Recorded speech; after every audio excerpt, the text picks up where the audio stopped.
सभापति महोदय, मैं रक्षा मंत्रालय की मांगों का समर्थन करने के लिए खड़ा हुआ हूँ। वर्तमान घटनाओं से पता चलता है कि संसार का हर देश अपनी सुरक्षा के बारे में चिंतित है और उसके लिए हर प्रयत्न कर रहा है। इस दृष्टि से अन्य देशों की तरह हमारे देश में भी रक्षा मंत्रालय का महत्व है। मुझे इस बात की खुशी है कि जहां अन्य मंत्रालयों की उनके पिछले साल के कामों के बारे में काफ़ी आलोचना हुई है, वहां इस मंत्रालय की कम आलोचना हुई है। इससे पता चलता है कि इस मंत्रालय ने पिछले साल अच्छा काम किया है। मोटे तौर पर किसी भी देश की सुरक्षा नीति का लक्ष्य यह होता है कि दूसरे देशों, खास तौर से पड़ोसी देशों के साथ मित्रता के संबंध स्थापित हों और हम एक दूसरे के मामलों में हस्तक्षेप न करें।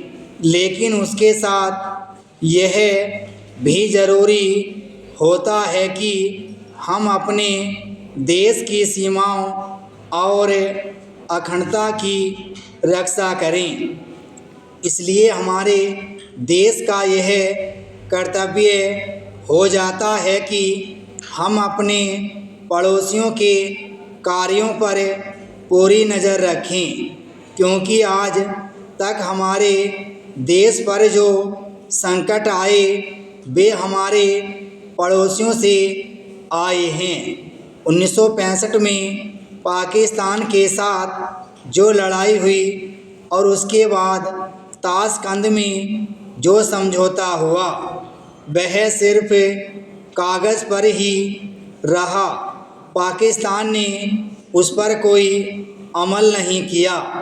इस दृष्टि से बहुत ज़रूरी है कि हम अपने देश की सुरक्षा की हर तरह से व्यवस्था करें। हमारा उद्देश्य दूसरों पर आक्रमण करना नहीं है, लेकिन यदि हम पर कोई आक्रमण करे तो हम में इतनी शक्ति अवश्य होनी चाहिए कि हम उसका डटकर सामना कर सकें।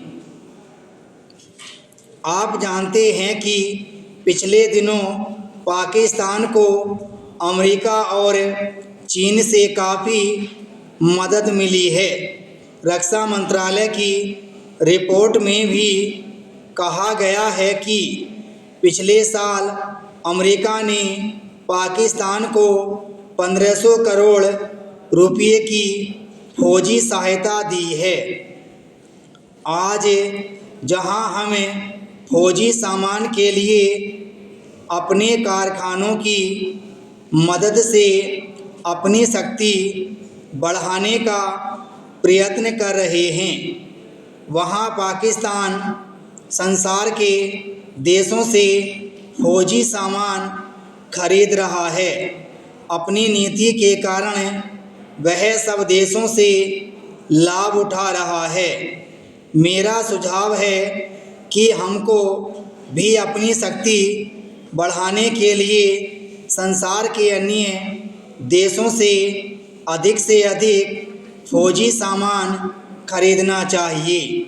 आज तिब्बत की सीमा पर चीन की 1.5 लाख फौज खड़ी है।